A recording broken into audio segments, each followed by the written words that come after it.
oración en esta mañana. Vamos a preparar nuestros corazones. Vamos a orar una vez más pidiendo al Señor la bendición por la palabra que será compartida en ese instante. Señor, vamos a abrir tu palabra en ese momento. Y te pedimos que hables a nuestro corazón. Que tu gracia nos permita entenderla, pero por sobre todo aplicarla. Y que atesorando sus verdades en nuestros corazones, vivamos para tu gloria en el nombre de Jesús. Amén y amén.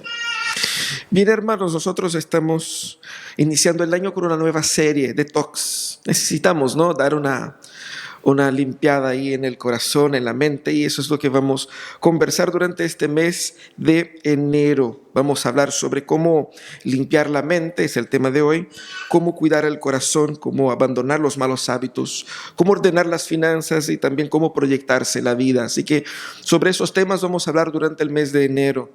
Y el primer tema es ese, cómo nosotros cuidamos la mente, ¿cierto? El año pasado vivimos, o los últimos años hemos hablado mucho, hemos escuchado mucho sobre el tema de la salud mental. Y yo creo que eso es un tema relevante también para nuestra espiritualidad y tenemos que tener en cuenta. Comenzó el año y comienza también nuevas oportunidades, aunque sea una experiencia simbólica, porque el día del viernes era igual al del sábado técnicamente, pero un nuevo año, ¿cierto? Vida nueva. Así que necesitamos aprovechar esa instancia para esa mantención de rutina que necesitamos hacer, ese check-up que necesitamos hacer de tiempos en tiempos. Eso es importante, no solamente para los autos, no solamente para nuestra salud física, eso es importante también para nuestra espiritualidad, para nuestro matrimonio, para nuestra vida en general. Porque esa mantención primero nos ayuda a ir eliminando lo que no sirve. Y hay mucho cachureo en la vida, hay mucho cachureo en la mente, hay mucho cachureo en el corazón que tenemos que poner a un lado, a corregir lo que está mal. Muchas veces estamos desajustados y necesitamos detenernos para poder corregir, ¿cierto? No puedo cambiar el neumático pinchado con el auto en movimiento, tengo que detenerme para poder corregir lo que anda mal, también para recargar las energías. El año pasado nosotros nos desgastamos con una serie de cosas y necesitamos el tiempo de descanso. Ese es sagrado. Es tan así que el Señor puso el descanso en el decálogo, es decir, de los 10 mandamientos que Dios estableció para la raza humana. El descanso es uno de ellos. Necesitamos de ese tiempo de recargar y obviamente todo eso nos ayuda ¿a qué? A optimizar nuestro rendimiento. A funcionar mejor. Que este año puede ser un año donde nosotros funcionemos mejor en nuestra vida espiritual, es decir, que haya real crecimiento, que puedas llegar al fin del año y decir, este año aprendí, este año crecí en santificación, este año aprendí a ser más paciente, a ser más amoroso, este año aprendí a estresarme menos y a gozar más de las cosas de Dios, este año crecí. Que sea un año de muchas oportunidades, pero comencemos por la mente. La mente humana es un campo de batalla. Y es un campo de batalla silencioso. Nadie lo ve, pero adentro está el caos.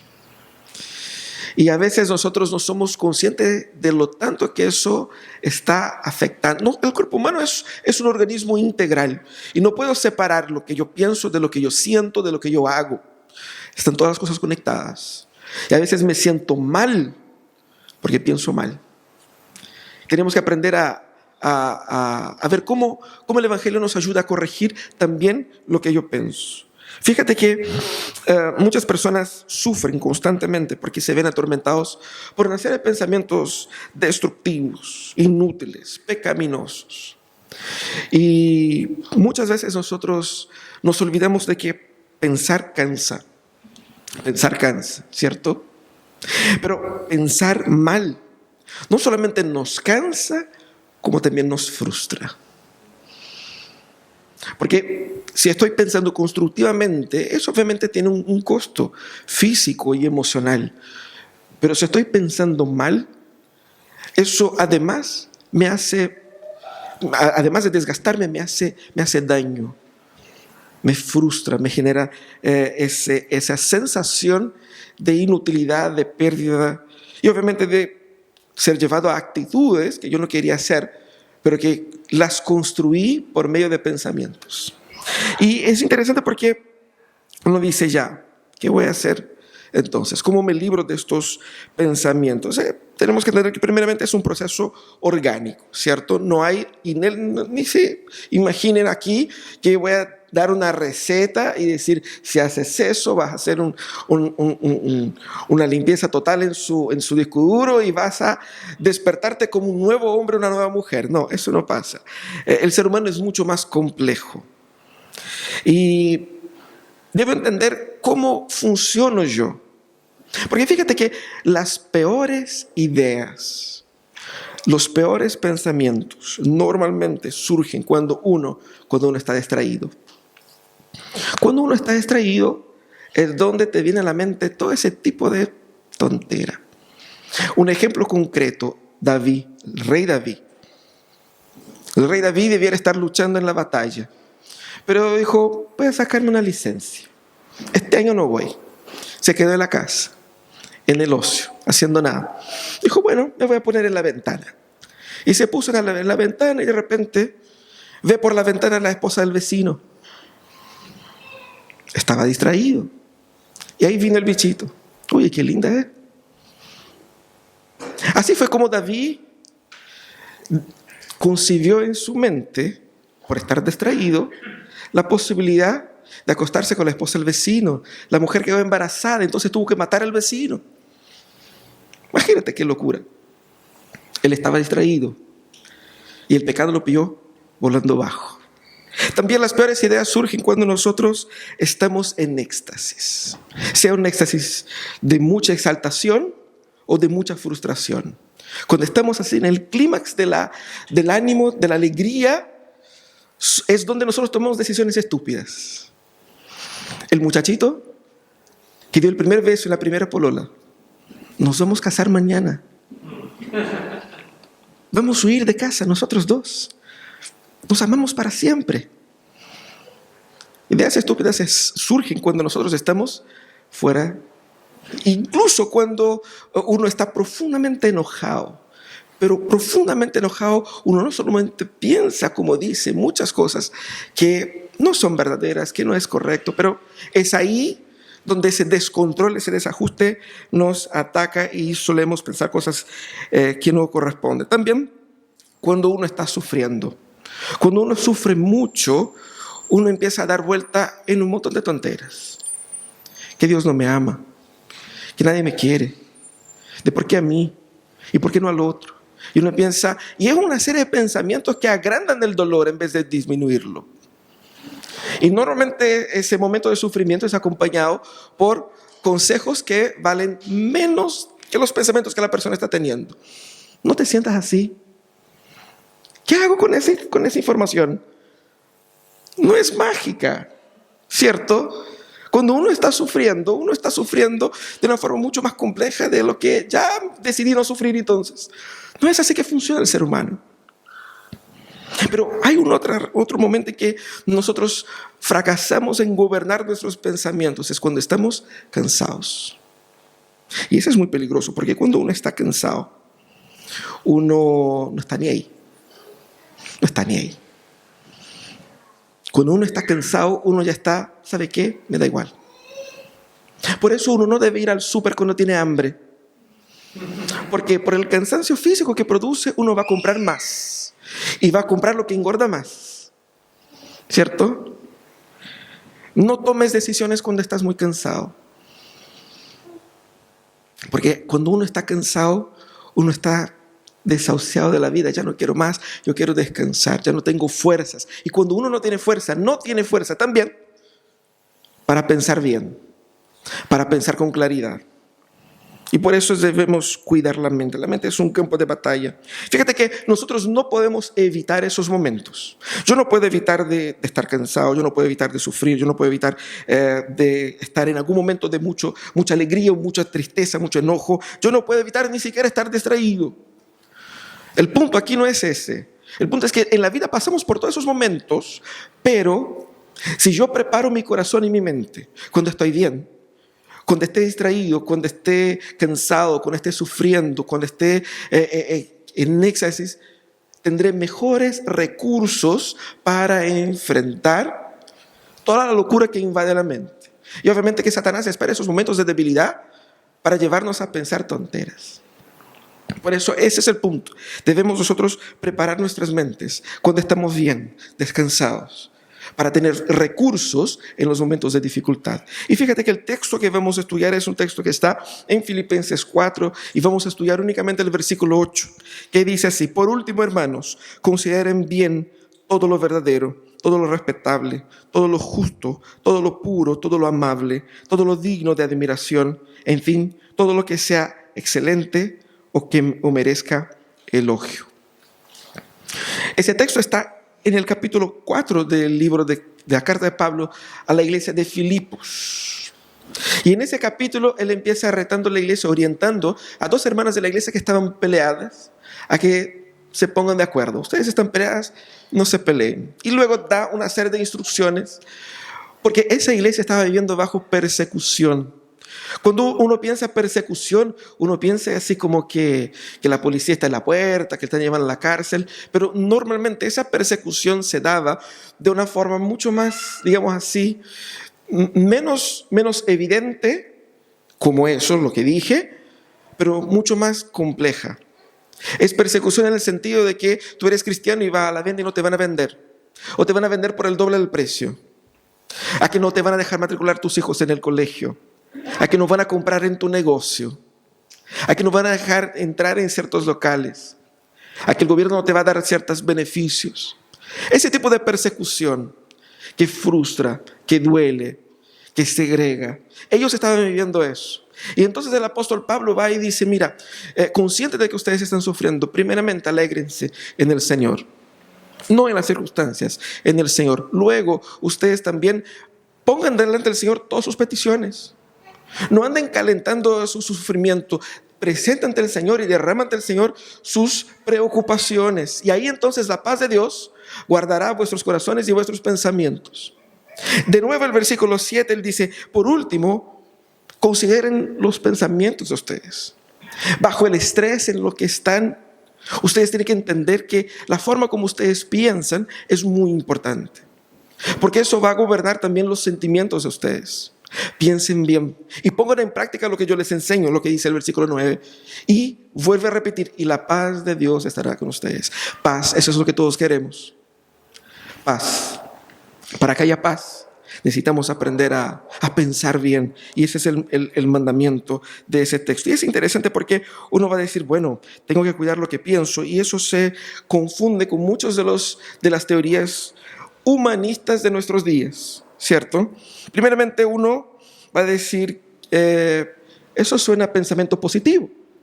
Si tú piensas positivamente, todo te va a ir bien. Y es común. Yo me acuerdo, mi hermano estaba en el hospital y estaba mal, y una otra persona que estaba en la cama al lado: no, hay que pensar positivo. Y como que es que no es así que funciona. ¿Por qué? Porque el pensamiento positivo, ese es el pensamiento que a mí me agrada en el momento, pero no necesariamente es real, ¿cierto? Entonces no estamos hablando acá de pensamiento positivo, ¿cierto? Eso no es bíblico. Tampoco estamos hablando aquí de lo que ha sido bastante popular en los últimos años, de la ley de la atracción. Si lo deseas, lo atraes, ¿cierto? Y eso es tan verdadero como el viejito pascuero, o sea, no existe, ¿cierto? Y uno cree que pucha, pero si yo lo deseo, si yo lo busco, yo lo atraigo, si yo pienso en eso, me va a atraer esas cosas. Es que no funciona así. Yo no gobierno el universo. Dios gobierna el universo. Mi mente no gobierna y ni tiene poder de dominar sobre las cosas, ¿cierto? Pablo no está hablando aquí de ley de la atracción. ¿Por qué? Porque cuando yo veo lo que Pablo dice, él quiere que yo someta mi mente al gobierno de Cristo y no sea yo el que trata de manipular las circunstancias por medio de, supuestamente, de sus pensamientos. Tampoco es una palabra de autoayuda del apóstol, así como que terminó en la carta con un momento coaching, ¿cierto? Que está de moda los coaching, ¿cierto? ¿Por qué? Porque ese pensamiento de autoayuda está centrado en uno mismo. La autoayuda es lo que te hace sentir bien contigo mismo.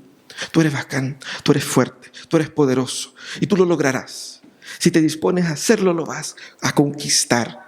Puedes llegar al millón, al 1000.000.000, puedes lograr todo lo que quieras.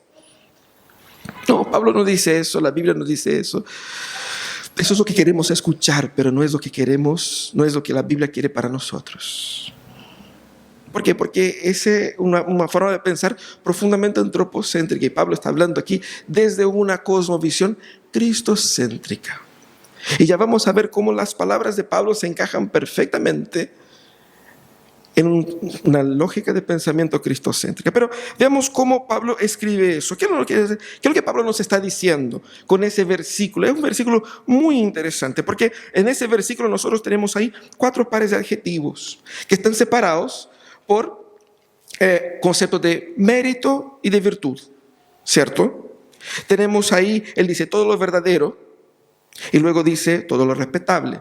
Verdadero, virtud; respetable, mérito. Fíjense cómo son parecidos los conceptos, ¿cierto? Todo lo justo, todo lo puro son las virtudes que debemos a administrar a nuestra mente, buscar pensar eso. Y algo muy interesante acá. Pablo no dice, no anden pensando en esto, en aquello, en aquel otro. El mandamiento de Pablo es positivo y no negativo. Porque cuando pensamos en pensamiento, lo primero que decimos, no pienses esto, no pienses eso otro. Pablo no dice eso, Pablo dice, piense en esto. Él está siendo profundamente positivo, y esa forma de organizar es muy importante. ¿Por qué? Porque estamos hablando de la estructura de ese versículo. Porque obviamente es una composición poética que el apóstol utiliza acá, y él hace un orden muy interesante. Él pone una virtud y un mérito, ¿cierto? Todo lo verdadero y todo lo respetable. Luego él pone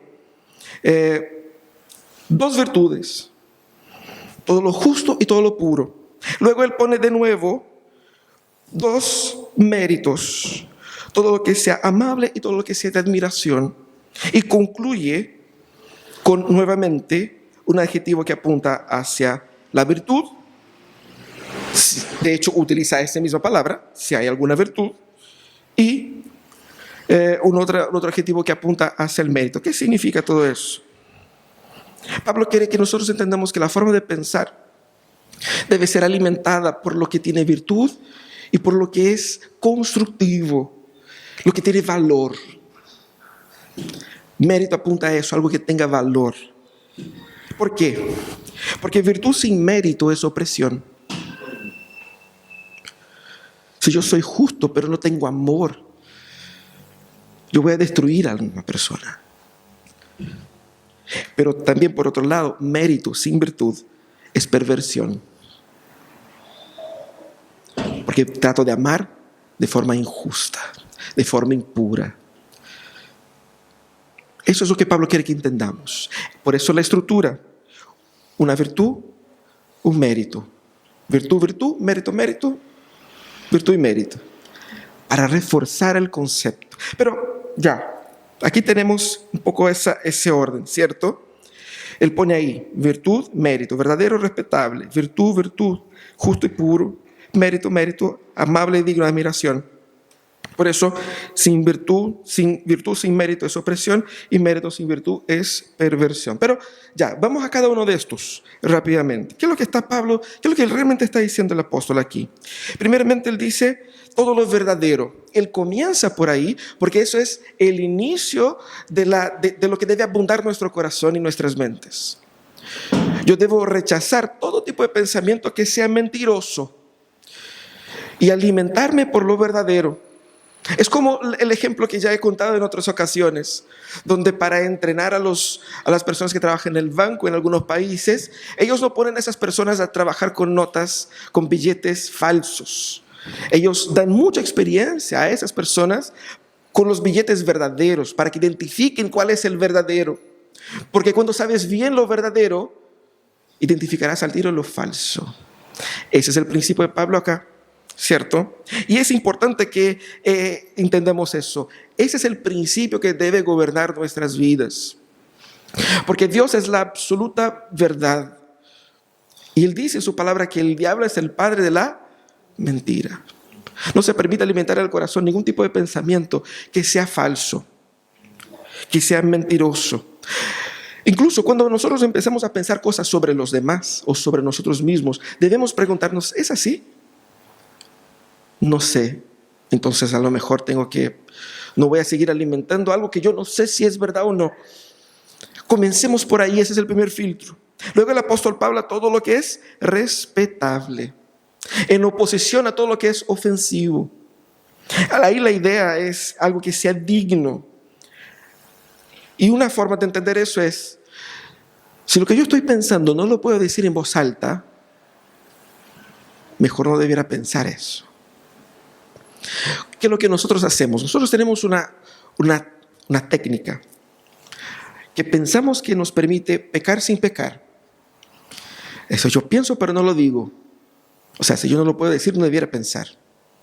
Porque como dije en otro momento, para Dios que es espíritu, pensamientos son hechos. Y Cristo comprobó eso cuando dijo, cuando tú en tu corazón deseas a una mujer, la mujer de tu amigo, ya estás adulterando con ella. Cuando tú en tu corazón maldice a tu amigo y le desea la muerte, ya lo mataste. Por lo tanto, para Dios no existe esa separación de pensamientos y hechos porque la intención ya está. Y fíjate que Adán y Eva pecaron cuando desearon lo que no debieran haber deseado. Eso surge como un pensamiento indigno. Por lo tanto, debemos buscar pensar en todo lo que sea respetable, todo lo que sea digno, es decir, todo lo que yo puedo pensar y que es reconocidamente algo positivo y constructivo. También Él dice todo lo justo. Y ahí obviamente nosotros pensamos que hay muchas de las ideas que acalentamos en la mente que no son correctas, que no son injustas. Evaluamos injustamente a las personas, evaluamos injustamente incluso a nosotros mismos.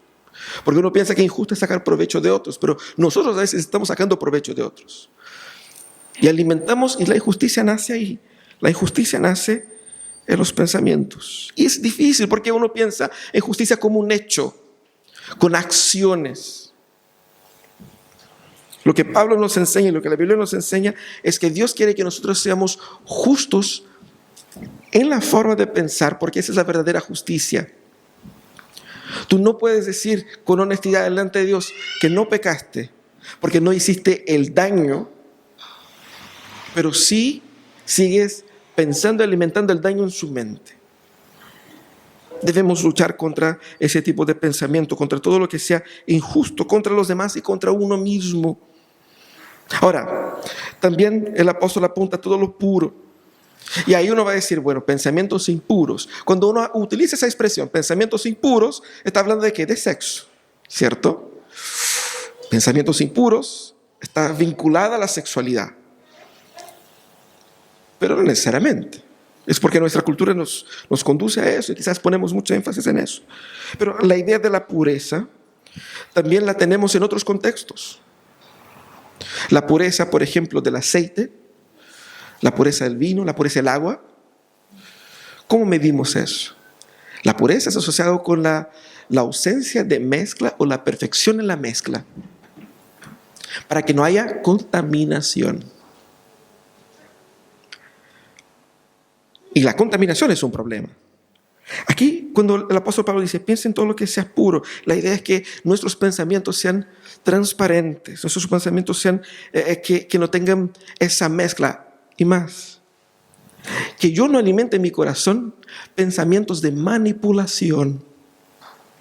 Porque ¿cuántas veces nosotros estamos tratando de manipular a los demás?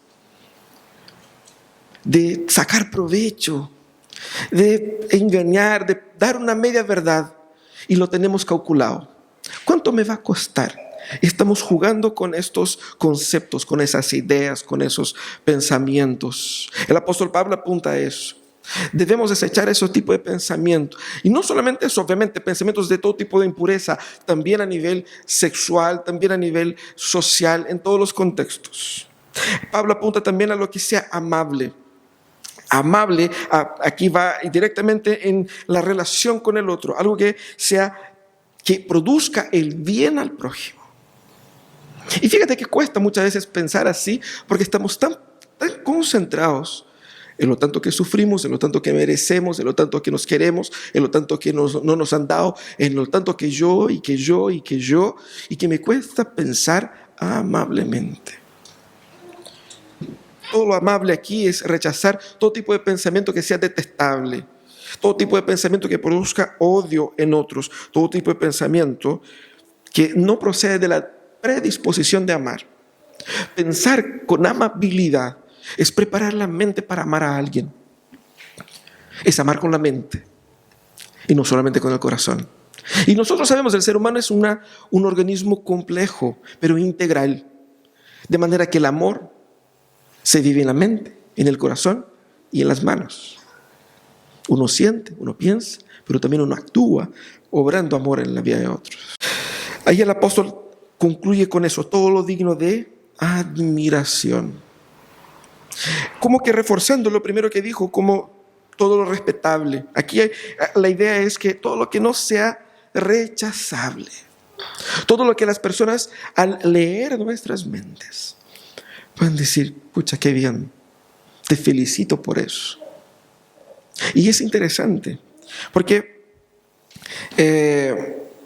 nosotros nos protegemos en el sigilo que nos da nuestras mentes. Nadie sabe lo que estoy pensando.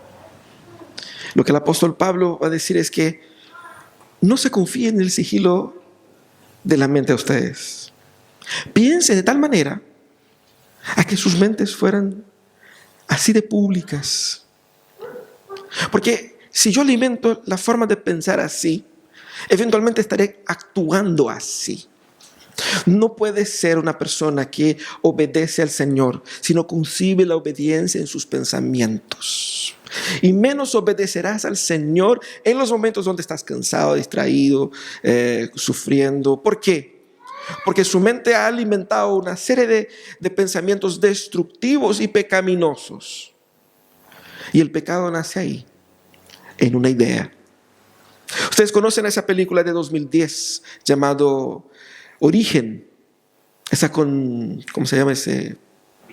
DiCaprio, ¿cierto? Qué interesante, obviamente que es una ficción, pero básicamente se trata de que en un mundo paralelo existe la posibilidad de entrar en los pensamientos de alguien y ahí poner una idea en esa cabeza para que de esa idea se desarrolle una serie de eventos. Entonces, cuando alguien tuvo la idea de crear el Facebook, por ejemplo, o de crear, no sé, el celular de la forma como él es hoy día. Cuando alguien tuvo esa primera chispa, entonces ellos manejan en ese mundo, ¿no es cierto? Pero hay algo de verdadero ahí. Hay un momento donde existe un despertar para una idea, pero eso no se da mágicamente, eso se da en un contexto. El contexto es ese. Si yo cuido del contexto, si yo alimento mi vida con lo que es verdadero, con lo que es agradable, respetable, justo, puro, amable, digno de admiración, no tendré temor, tendré menos temor, digamos así, en los momentos de sufrimiento, porque tendré más recursos mentales para soportar el sufrimiento. Porque en el sufrimiento me voy a acordar de la verdad del Evangelio. En el sufrimiento no voy a pensar pensamientos injustos con las personas que me están cuidando solamente porque estoy sufriendo. Cuando esté en éxtasis no voy a caer en la trampa de las terribles decisiones, porque yo sé que debo y cómo debo vivir. Eso es lo que el apóstol apunta. Y fíjate que el significado, si podemos resumir así, está centrado en el ser y en las obras de Dios. Dios es el paradigma de todo lo que debe gobernar nuestros pensamientos. ¿Por qué? Por virtud tenemos el ser de Dios como paradigma. Dios es verdadero, Dios es justo, Dios es puro. Y como méritos tenemos las propias obras de Dios, que son buenas y que son dignas de admiración, de adoración y de respeto. En resumen, eso es lo que el apóstol está diciendo. Nosotros debemos entender que el paradigma para sanar nuestra cabeza, nuestros pensamientos, es no solamente pensar en Dios, que es lo que la gente dice, piensa en Dios, pero la clave es pensar como Dios piensa, Yo no sé lo que pasa en el pensamiento de Dios. Yo sé, sí, de lo que Él revela de Él. Él se revela justo, puro y verdadero. Y en sus obras vemos cuán maravilloso ha sido Dios para con nosotros. Eso es como tengo que pensar. Esa es la clave. Eso es lo que el apóstol está diciendo acá. ¿Cómo entonces podemos llegar a pensar así? Porque hasta aquí es todo muy lindo, ¿no? No, hermoso, pastor. Pero, ¿no es cierto? Otra cosa es con guitarra, ¿cierto? En la casa es diferente. En la práctica, en la lucha diaria es diferente. Primeramente, para llegar a pensar así, tenemos que entender que es necesario nacer de nuevo. Es necesario nacer de nuevo. Porque uno no piensa en lo que a uno no le gusta, ¿sí o no? Uno va a pensar en lo que es natural a uno. Uno va a alimentar los pensamientos que son naturales a uno. Por eso cuando evaluamos nuestros pensamientos, eso es lo que somos. Eso es lo que somos. Luego, si quiero cambiar los pensamientos, tengo que cambiar y necesito de un cambio que sea más grande de lo que yo pueda producir en mí mismo. Pablo está hablando acá a personas que primeramente habían experimentado el nuevo nacimiento. Es decir, ellos habían reconocido sus pecados delante de Dios. Ellos habían entregado sus vidas a Dios, el gobierno de su existencia a Dios. Y ellos habían rendido su vida a Dios totalmente. Ellos habían experimentado esa nueva naturaleza, esa obra que Dios estaba haciendo en ellos. Por lo tanto, comienza así. ¿Cómo puedo sanar mi mente? Es una obra que hace primeramente Dios. Porque lo que yo pienso está vinculado a lo que yo soy. Lo que Dios quiere es cambiar lo que nosotros somos. Y una vez que Él cambia lo que somos, cambia lo que pensamos también. Ese es el primer paso. Aceptar a Jesús en el corazón como su único Señor y Salvador. Y fíjate que muchos pueden pasar años sentados en los bancos de las iglesias, creyéndose creyentes, pero sin nunca haber experimentado el nuevo nacimiento. Un verdadero arrepentimiento. Aquí no es solamente frecuentar iglesia, es entregar su vida a Jesús de una vez por todas. Comienza por ahí, pero muchos creyentes podrán decir, ya, nací de nuevo, pero sigo luchando con eso. ¿Cómo hago?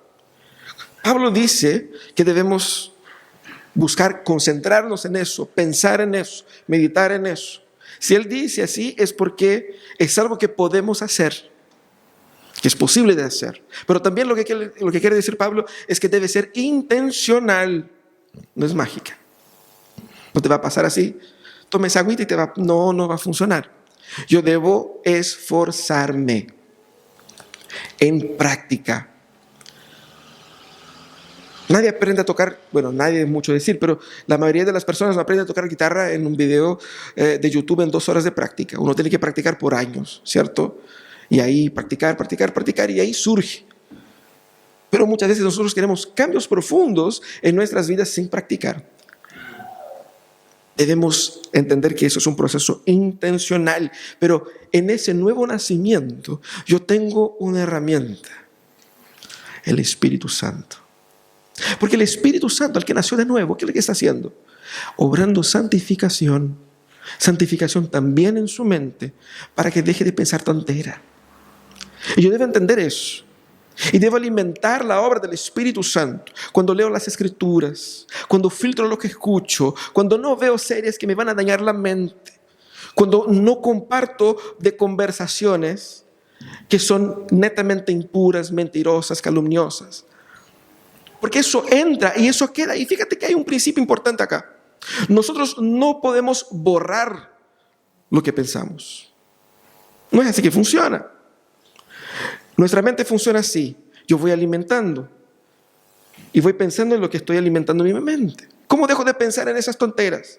Empiezo a alimentarme y llenar mi mente de otras cosas. Así, mientras más, como dijo Pablo, mientras más pienso en lo verdadero, en lo puro, en lo justo, mejor mi mente va siendo sanada. Yo no puedo decir a ustedes, no piensen en eso. Es imposible. ¿Cómo digo a mi mente, no piensen en eso? Ya pensé. Solo con esa frase ya pensé. ¿Cierto? No piensen en el almuerzo. Listo, se acabó. Uno ya se está imaginando la carnita ahí, ¿no es cierto? Aleluya. ¿Qué es lo que hace Pablo? Piensen en esto positivamente.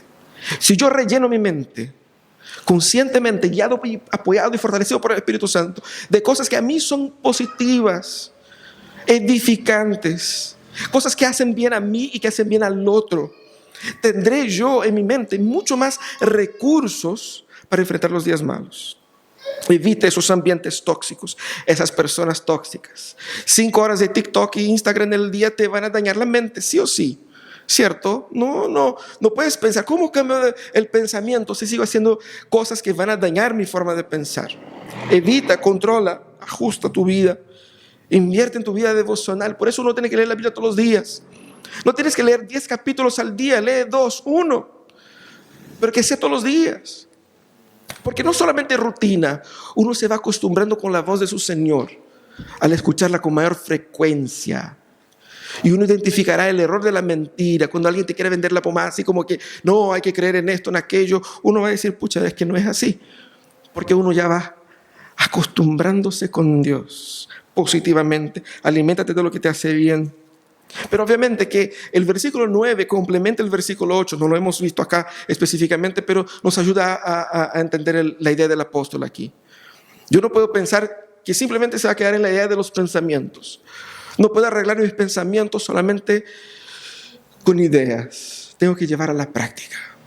Por eso él dice en el versículo 9, pongan en práctica todo lo que les he enseñado. Porque si nosotros llevamos a la práctica lo que la Biblia nos enseña, tendremos mejores recursos para una sanidad emocional y espiritual. Dios se preocupa de tu sanidad emocional, de tu sanidad mental. Y es por eso que te dio los mandamientos que te dio. No es solamente para hacerte sufrir, para joderte, así como, ve ahora, ama a tu enemigo. Ay, Señor, no quiero. Uno piensa que es así, ¿cierto? No, ¿por qué Dios nos da esos mandamientos? Para sanar nuestro corazón y nuestra mente, para hacernos parecidos con Él. Ese es el objetivo. Y uno finalmente termina haciendo lo que piensa. Si uno piensa en una cosa, eventualmente eso saldrá a la luz. Por eso se dice, ¿no? De la boca habla de lo que llena el corazón. Ahora, tenemos que ponerlo en práctica. Vamos a orar, vamos a pedir al Señor misericordia para poner en práctica esas cosas. Porque nos cuesta, ¿no? Nos cuesta. Señor,